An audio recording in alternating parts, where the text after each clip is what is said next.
Good morning, students. Today we are going to start a new topic that is factors affecting fixed capital. और आज की video में हम कुछ factors affecting ये पढ़ेंगे जो हमारे माइंड को अफेक्ट करते हैं जब हम अपनी कंपनी में फिक्स्ड कैपिटल से रिलेटेड कुछ डिसीजंस लेने वाले होते हैं। मीन्स कौन कौन से फैक्टर हमारे माइंड को अफेक्ट करते हैं एट द टाइम जब हम अपनी कंपनी में फिक्स्ड कैपिटल की रिक्वायरमेंट को फुलफिल कर रहे हो। ये डिसाइड कर रहे हो कि हमें अपनी कंपनी में किस फिक्स कैपिटल में कब पैसे इन्वेस्ट करने हैं और कितनी हमें अपनी कंपनी में फिक्स कैपिटल की नीड है।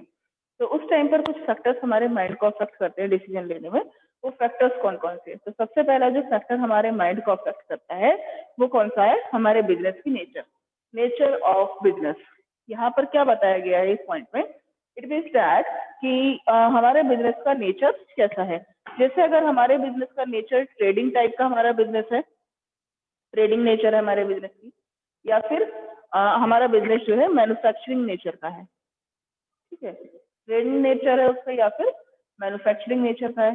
तो मैन्युफैक्चरिंग अगर हम अपना बिजनेस कर रहे हैं यानी कि हमारा जो बिजनेस का टाइप है वो मैन्युफैक्चरिंग है, इन दैट केस हमारे पास हर चीज हमें ज्यादा चाहिएगी, ज्यादा अमाउंट में। जस्ट लाइक हमें प्रोडक्शन डिपार्टमेंट अलग चाहिए या ऑफिस के लिए अलग एरिया चाहिए, हमारे पास मशीनरीज चाहिएगी हमें प्रोडक्शन करने के लिए। तो हमें जो है अपने पास चाहे लैंड है, चाहे लेबर है, चाहे मशीनरीज है या बिल्डिंग, हर चीज हमें क्या चाहिए? ज्यादा चाहिए अगर हम लोग मैन्युफैक्चरिंग बिजनेस कर रहे हैं। तो दूसरे पॉइंट ऑफ व्यू से देखते हैं, अगर हम ट्रेडिंग बिजनेस कर रहे हैं, दूसरा सिनेरियो क्या है? हमारा जो बिजनेस चल रहा है वो ट्रेडिंग बिजनेस है। हम लोग क्या करते हैं? गोडाउन चाहिए हमें, सिर्फ और सिर्फ एक गोडाउन। कोई मशीनरीज का किसी तरीके का कोई हमारा एक्सपेंसेस नहीं है। इन दैट केस तो हमारी जो गोडाउन में हमारी जो अमाउंट्स रखी गई है, हमारा जो गुड्स रखा हुआ है गोडाउन में, तो हम क्या करेंगे? वहां से थोड़ा थोड़ा गुड्स अपनी शॉप में रखते रहते हैं और सिर्फ हमें उन्हें क्या करना है? सेल परचेज करना है। ठीक, तो सेल परचेज के लिए यानी ट्रेडिंग के लिए हमें ज्यादा अमाउंट में फिक्स कैपिटल नहीं चाहिए। But in the case of manufacturing business, अगर हमारा मैन्युफैक्चरिंग टाइप का बिजनेस है तो हमें कैपिटल कैसी चाहिए? ज्यादा चाहिए होगी, fix capital. So that's why manufacturing business अगर हमारा है तो हम फिक्स कैपिटल में मनी ज्यादा इन्वेस्ट करेंगे। लेकिन अगर हमारा बिजनेस ट्रेडिंग टाइप का है तो हम फिक्स कैपिटल में मनी कम इन्वेस्ट करेंगे तो भी काम चलेगा। इट मीन्स दैट हमें रिक्वायरमेंट नहीं है फिक्स कैपिटल की, हमारा कम में भी काम चल सकता है। ठीक, मैन्युफैक्चरिंग बिजनेस है तो फिक्स कैपिटल में ज्यादा इन्वेस्ट करेंगे, लेकिन अगर ट्रेडिंग बिजनेस है तो फिक्स कैपिटल में कम इन्वेस्ट करेंगे। ये फर्स्ट पॉइंट हमारा यहाँ पे कंप्लीट है। सेम एज इट इज हम सारे पॉइंट्स में डिस्कस करते हुए चले जाएंगे, बस हमें इस पर्टिकुलर कंसेप्ट का मीनिंग पता होना चाहिए। Second point is scale of operation. यहाँ पर क्या कहने की कोशिश कर रहे हैं? हमारा जो बिजनेस है वो किस स्केल पे हम लोग काम कर रहे हैं अपने बिजनेस में। स्केल मीन्स डैट कितने बड़े लेवल पे, या फिर स्मॉल स्केल पे या मीडियम स्केल पे। तो लार्ज स्केल हो गया, मीडियम हो गया या स्मॉल हो गया। तो स्केल के हिसाब से भी हम अपनी कंपनी में क्या करते हैं? फिक्स कैपिटल की रिक्वायरमेंट को डिसाइड करते हैं कि हमें फिक्स कैपिटल चाहिए, कितनी चाहिए। तो लार्ज स्केल पे अगर हमारा बिजनेस चल रहा है, बहुत बड़े स्केल पे हम बिजनेस कर रहे हैं, इन दैट केस तो हमें ज्यादा फिक्स कैपिटल की जरूरत पड़ेगी। लेकिन अगर हम मीडियम स्केल या स्मॉल स्केल पे बिजनेस कर रहे हैं तो हमारा कम फिक्स कैपिटल में भी काम चल जाएगा, यानी कि हमें ज्यादा अमाउंट जो है फिक्स कैपिटल में इन्वेस्ट करने की नीड नहीं पड़ेगी। ये सोचिए, आप जितना ज्यादा अमाउंट फिक्स कैपिटल में इन्वेस्ट करेंगे उतना ही उसका जो एक्सपेंसेस है, जस्ट लाइक डेप्रिसिएशन, वो हमारे P&L अकाउंट पे उतना ही बर्डन बढ़ जाता है। इसलिए हमें इसमें डिसाइड करना बहुत ज्यादा जरूरी है कि हमें फिक्स कैपिटल में कितनी मनी इन्वेस्ट करनी है और कितनी मनी इन्वेस्ट नहीं करनी है। स्मॉल स्केल का बिजनेस है तो हम बहुत ज्यादा फिक्स इन्वेस्ट में मनी इन्वेस्ट ना करें, क्योंकि डेप्रिसिएशन हमें उस पर लगाना होता है, फिर हमारे P&L अकाउंट पे क्या पड़ता है? लोड पड़ता है, और शायद हम इतना प्रॉफिट अपना शो ना कर पाए प्रॉफिट होने के बाद भी। ठीक, next point is choice of technique. Choice of technique एक बहुत बड़ा फैक्टर है ये डिटरमाइन करने में कि हमें फिक्स कैपिटल की नीड कितनी पड़ेगी। मीन्स हमें फिक्स कैपिटल में ज्यादा मनी इन्वेस्ट करनी है या फिर कम मनी इन्वेस्ट करनी है। अब वो टेक्निक को हमें कैसे चॉइस करनी है? जैसे काम कराने की कंपनी में दो तरीके होते हैं। एक होता है बेटा लेबर इंटेंसिव मेथड और एक होता है टेक्नोलॉजी इंटेंसिव मेथड, यानी मशीन्स के थ्रू। ठीक, जो अपडेटेड और हमारी टेक्नोलॉजी वाली न्यू अपडेटेड मशीनरीज मार्केट में आ रही हैं, इंपोर्टेड मशीनरीज हैं, हम उनको लेकर भी प्रोडक्शन करा सकते हैं गुड्स का, या फिर हम अपने लेबर्स के थ्रू भी क्या करा सकते हैं, प्रोडक्शन करा सकते हैं। तो ये हमारी चॉइस पर डिपेंड करता है कि हम किस टेक्नोलॉजी के थ्रू अपना गुड्स प्रोड्यूस करा रहे हैं। अब जो हमारी टेक्नोलॉजी हमने ये चूज कर लिया कि हम इम्पोर्टेड मशीनरीज के थ्रू प्रोडक्शन कराएंगे, बहुत अच्छी क्वालिटी का गुड्स बना करके हम लोग प्रोड्यूस करके मार्केट में सेल आउट करेंगे, बहुत अच्छी क्वालिटी का गुड्स हम लोग सेल करने वाले हैं, हमने ये डिसाइड कर लिया। अब जब हमने ये मशीनरीज के थ्रू गुड्स प्रोड्यूस कराने के बारे में सोचा है, तो क्या हमें मशीनरीज परचेज नहीं करनी पड़ेंगी?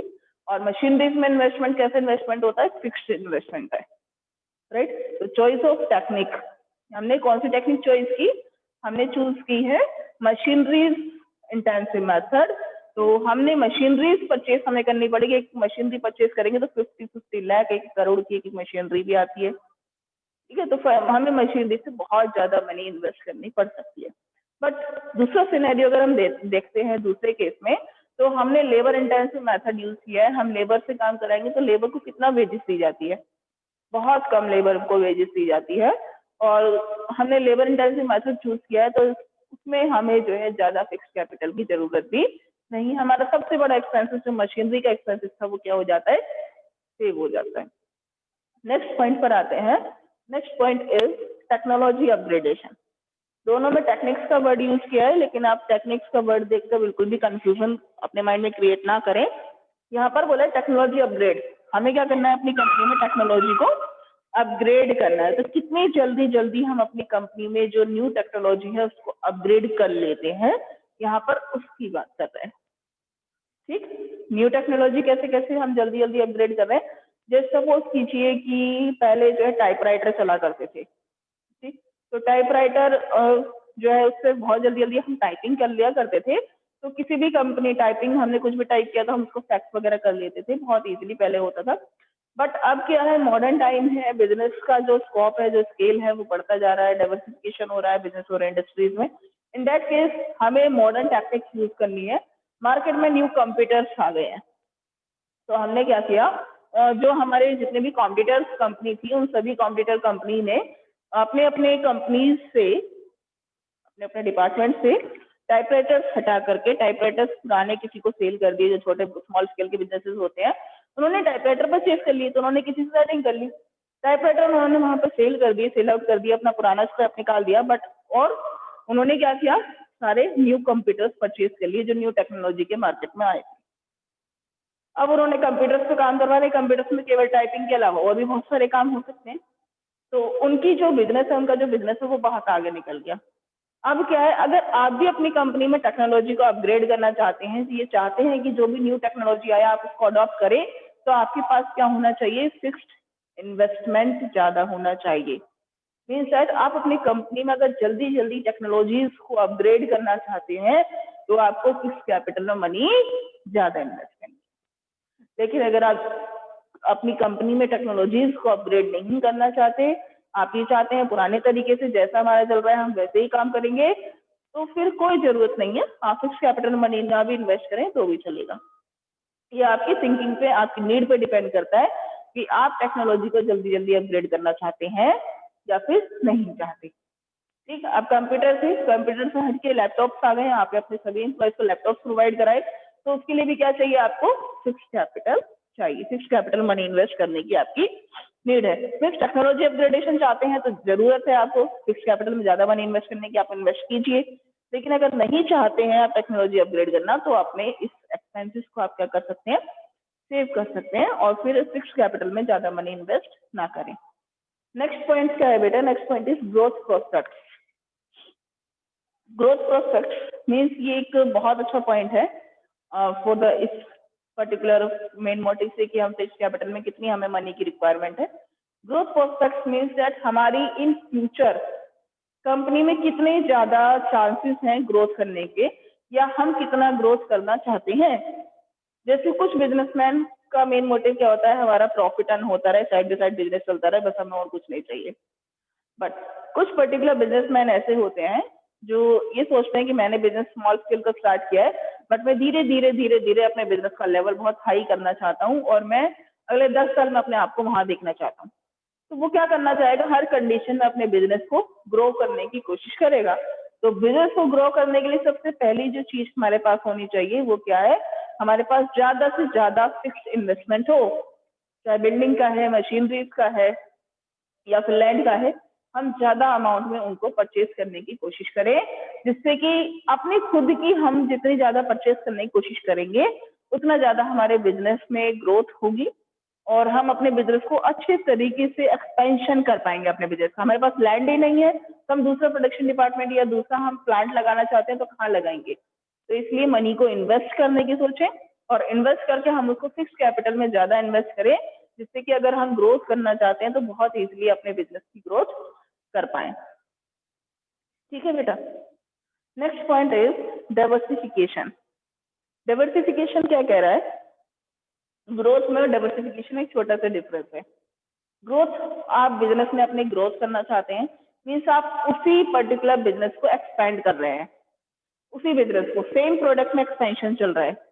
जैसे पहले आप जो है 5 और 6 स्टेट में अपने गुड्स को सेल किया करते थे, अब आप पूरी कंट्री में जितने भी स्टेट हैं उन सभी स्टेट्स में क्या करना चाहते हैं, अपने गुड्स को सेल करना चाहते हैं।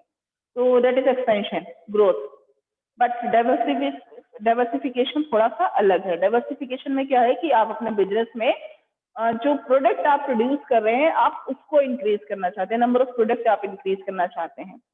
तो पहले आप जो है एक प्रोडक्ट में डीलिंग करते थे, जस्ट लाइक आप पहले केवल कॉलगेट ही बनाया करते थे, बट अब आप टूथपेस्ट भी बनाने लगे हैं, तो दूसरा प्रोडक्ट मार्केट में आपने लॉन्च किया, दैट इज डाइवर्सिफिकेशन। तो अपने बिजनेस में अगर आप डाइवर्सिफिकेशन भी चाहते हैं, दूसरा प्रोडक्ट आप मार्केट में लॉन्च करना चाहते हैं, किसी अलग फील्ड में आगे निकलना चाहते हैं, आपको ऐसा लगता है इस बिजनेस के साथ साथ साथ आप दूसरा बिजनेस भी कैरी ऑन कर सकते हैं मार्केट में रह करके, तो in that case fixed capital में आपको ज्यादा मनी इन्वेस्ट करनी है। ठीक है। ग्रोथ और डाइवर्सिफिकेशन बहुत छोटा सा माइनर से डिफरेंस है, उसको ध्यान में रखिएगा। केस स्टडी पहचानने में यही थोड़ी सी प्रॉब्लम आ सकती है, लेकिन अगर आपको कंसेप्ट क्लियर है तो आप अपनी सारी केस स्टडीज बहुत अच्छे से क्लियर कर जाएंगे। नेक्स्ट पॉइंट पर आते हैं बेटा, point number 7, that is financing alternative. इसमें क्या कह रहा है, फाइनेंसिंग अल्टरनेटिव मीन्स जहां भी फाइनेंस का मतलब आता है, नाम आता है, वहां पर इसका मीन्स है कि हमें कितने मार्केट में मनी के जो सोर्स है, मनी के जो सोर्स है वो हमारे पास कितने अल्टरनेटिव अवेलेबल है मनी के। तो यहाँ पर उस चीज की बात कर रहे हैं। एक बार हम इसको थोड़ा सा यहाँ से रफ कर लेते हैं पहले।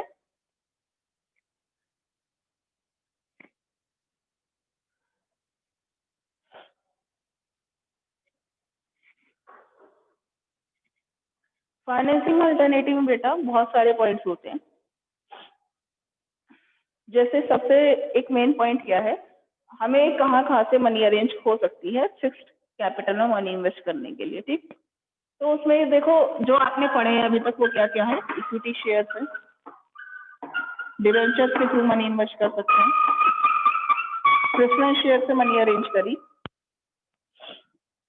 अपनी रिटेन अर्निंग है।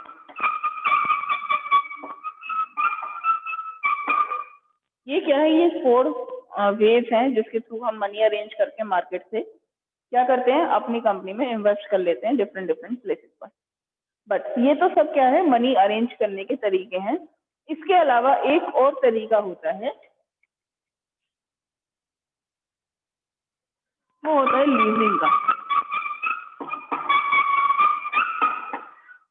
Leasing facility. अब ये लीजिंग फैसिलिटी क्या होती है, मैं आपको एक मूवी के एग्जांपल्स के थ्रू बताती हूँ। ठीक है, इसमें क्या था, आपने एक मूवी देखी होगी बेटा, यारियां, देखिए।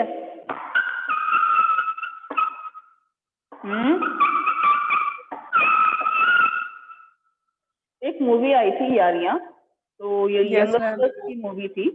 चलिए, उसमें क्या था, एक्चुअली जब हमने स्टार्टिंग की बात करते हैं, बिल्कुल स्टार्टिंग की मूवी की, तो उसमें स्टार्टिंग में कुछ कॉलेजेस का वो दिखाया गया था कि ऑस्ट्रेलिया से कुछ ऑस्ट्रेलियंस आए थे, और वो कॉलेज के जो प्रोफेसर था, जो हेड वहाँ का, जो कॉलेज का हेड था, उनसे आके ये कह रहे थे कि जो हमारे पूर्वज थे, यानी कि जो पहले 25 साल पहले उन्होंने आपको ये जमीन जो है, जहाँ पे गर्ल्स हॉस्टल बना हुआ था उस पर्टिकुलर कॉलेज में, तो गर्ल्स हॉस्टल वाली जो जमीन है वो आपको उन्होंने किस पे दी थी, किराए पर दी थी, एक तरीके से रेंट पर दी थी। अब 25 ईयर्स पूरे हो गए हैं, आपके जो कॉलेज है, वैसे भी इंडिया के लोग कुछ नहीं पढ़ते हैं, तो वहाँ पे एजुकेशन वहाँ की बिल्कुल बेकार है, वहाँ की जो स्टूडेंट्स है बिल्कुल यूजलेस है। आप अपना कॉलेज जमा करके क्या करेंगे? जबकि वहाँ का जो हेड है प्रिंसिपल वही कहता है कि नहीं हमारा यहाँ पे कॉलेज चल रहा है, स्टूडेंट्स की लाइफ वेस्ट हो सकती है और स्टूडेंट्स का यहाँ पर जो एजुकेशन सिस्टम है वो बना रहना चाहिए। और वो लोग उस हॉस्टल को वहां से तोड़ करके वहां पे एक बार या क्लब टाइप से बनाना चाहते थे, जिसमें उन दोनों के बीच में आर्ग्यू हो रही थी, दोनों पार्टीज के बीच में। कॉलेज के जो प्रिंसिपल्स थे और जो बाहर से ऑस्ट्रेलियंस आए थे वो अपनी जमीन वापस लेना चाहते थे। बट अब 25 ईयर्स में उनका जो कॉलेज था, वो उनका जो बिजनेस था वो बहुत अच्छे से जम चुका था। तो अब वो उसको ये चाह रहे थे कि हमें ये जो फैसिलिटी है और आगे 25 ईयर्स के लिए मिल जाए, 20 ईयर्स के लिए मिल जाए। जैसे हम लोग किसी के किराए के मकान में रहते हैं तो वहां पर क्या है, हम लोग रेंट रहकर रह सकते हैं, अपना रेंट पे करते रहते हैं और वहां पर हम लोग रहते हैं। ठीक, तो इसी तरीके से बिजनेसेस में क्या होता है, बिजनेसेस में हमें अगर कोई प्लेस रेंट पर लेना है, अब वहाँ पे 1-2 साल का तो मेन मोटिव होता है नहीं, क्योंकि 1-2 साल में तो बिजनेस अच्छा सेटअप होता है। तो वहां पर क्या है कि हम लोग जब रेंट पर लेते हैं तो 10 साल, 15 साल, 20 साल, 50 साल इस तरह की लीजिंग फैसिलिटी की हम डील करते हैं। उसको बोलते हैं लीजिंग फैसिलिटी। कैसी facility? Leasing facility. Means that कि मार्केट में कितनी लीजिंग फैसिलिटीज अवेलेबल है फॉर यू। तो वहां पर जो कॉलेज था उन्होंने जो कॉलेज का जो गर्ल्स हॉस्टल वाला एरिया था वो लीज पर लिया हुआ था। अब उसको दोबारा एक्सटेंशन कराना था, फिर उनके बीच में कॉम्पिटिशन स्टार्ट होता है उस मूवी में, ऑस्ट्रेलियंस और इंडियंस के बीच में। अब उसको स्किप कर देते हैं, यहीं पर वापस आते हैं अपने पॉइंट पर। यहाँ पर हमारा पॉइंट क्या है? Financing alternative. मार्केट में आपके पास कितने फाइनेंसिंग अल्टरनेटिव अवेलेबल हैं? हमारे पास जो फाइनेंसिंग अल्टरनेटिव अवेलेबल है, इक्विटी शेयर, प्रेफरेंस शेयर, वो सब तो है, बट एक और अल्टरनेटिव मार्केट में अवेलेबल है, लीजिंग का। तो अगर जहां पर आप अपने बिजनेस को एक्सपेंड कर रहे हैं, उस पर्टिकुलर प्लेसेस पर अपने बिजनेस एक्सपेंशन करना चाहते हैं, वहां पे लीजिंग फैसिलिटीज अगर अवेलेबल है, कोई पर्टिकुलर पर्सन ऐसा है जिसके पास बहुत जमीन है, ये बहुत सारी लैंड्स और बिल्डिंग्स हैं, वो अपनी लीजिंग फैसिलिटीज अवेलेबल कराता है दूसरों को। ठीक, दूसरे को रेंट पे देता है, 20 साल 25 साल के लिए वो दे देता है इजीली, उससे कोई प्रॉब्लम नहीं है, उसके पास बहुत लैंड है, बिल्डिंग है। इन दैट केस आपको अपनी परचेज करने की नीड नहीं है, अपनी खुद की परचेज करने की नीड नहीं है, अपने खुद के पैसे उसमें इन्वेस्ट करने की नीड नहीं, सिर्फ उनको लीजिंग का कुछ पर्टिकुलर जो रेंट है आपका लीज का वो आप उसको देते रहें, वो आप उसको पे करते रहेंगे। इसके बाद क्या होगा, आपको अब ये डिटरमाइन करना है यहाँ पर लीजिंग फैसिलिटी अवेलेबल है तो फिक्स कैपिटल में पैसे कम इन्वेस्ट करेंगे, यानी कि हमें फिक्स कैपिटल की जरूरत नहीं है। लेकिन अगर मार्केट में लीजिंग फैसिलिटी अवेलेबल ही नहीं है, कोई पर्टिकुलर पर्सन वहाँ पे ऐसा नहीं है जो लीजिंग फैसिलिटी अवेलेबल कराता है उस पर्टिकुलर एरिया में जहाँ हमें अपना बिजनेस ओपन करना है या एक्सपेंशन करना है, तो इन दैट केस हमें खुद की क्या करनी पड़ेगी? लैंड एंड बिल्डिंग परचेज करनी पड़ेगी और खुद परचेज करने के लिए हमें फिक्स कैपिटल में ज्यादा मनी इन्वेस्ट करनी पड़ेगी। We have to invest more money in the fix capital. तो जो लीजिंग वाला पॉइंट है वो भी एक इम्पोर्टेंट रोल प्ले करता है यहाँ पर। Next point is level of collaboration. ये जस्ट आप इसके अपोजिट समझ लीजिए। यहाँ पर क्या कहना चाह रहे हैं? लीजिंग फैसिलिटी कोई आपको लीज पर अवेलेबल करा रहा है अपनी लैंड एंड बिल्डिंग, और लेवल ऑफ कोलेबरेशन आप किस लेवल तक दूसरों की हेल्प कर रहे हैं। यानी कि आपके पास अगर ज्यादा लैंड एंड बिल्डिंग है तो क्या आप दूसरों को कोलैबोरेशन यानी दूसरों को हेल्प करते हैं अपनी लैंड एंड बिल्डिंग में बिजनेस ओपन करने के लिए? आप दूसरों को लीजिंग फैसिलिटी प्रोवाइड कराना चाहते हैं, उस चीज की यहाँ पर बात कर रहे हैं लेवल ऑफ कोलैबोरेशन में। जस्ट लाइक एक छोटा सा एग्जांपल हम लोग ले लेते हैं। जैसे अगर किसी का जो घर है वो मेन रोड पर है, जैसे लाइक रेलवे रोड हो गया या सिरगाशन रोड है, हम लोग हापुड़ की बात कर रहे हैं, ठीक है, या पक्का बाग हो गया। तो जो मेन रोड पे आपका घर है और आपके घर के बाहर एक छोटा सा स्पेस है, रूम टाइप है, तो आप क्या कर सकते हैं, वहां पे स्पेस है आपके पास प्रॉपर, तो आप क्या कर सकते हैं अपने घर में बाहर का जो एरिया है छोटा सा, वो एटीएम फैसिलिटी के लिए या फिर जो पोस्ट एटीएम फैसिलिटी के लिए क्या कर सकते हैं, प्रोवाइड करा सकते हैं कि बैंक वाले वहां पे अपना एटीएम ओपन कर लें। जैसे आपके स्कूल में हम लोग क्या कह सकते हैं, आप अपने स्कूल में जब मेन गेट से एंटर करते हैं तो साइड में बैंक है, एक लेफ्ट साइड में बैंक है, तो बैंक को यहाँ पर क्या प्रोवाइडेड है? लीजिंग फैसिलिटी प्रोवाइडेड है बैंक को यहाँ पर। इट मीन्स दैट जो यहाँ पे स्कूल है, स्कूल वालों ने क्या किया, बैंक को लीजिंग फैसिलिटी प्रोवाइड की है। इट मीन्स दैट उनका लेवल ऑफ कोलैबोरेशन बहुत हाई है, वो दूसरों की हेल्प करते हैं कि आप हमारी बिजनेस में, हमारी प्रॉपर्टी के अंदर, हमारी लैंड के अंदर अपना बिजनेस चला सकते हैं।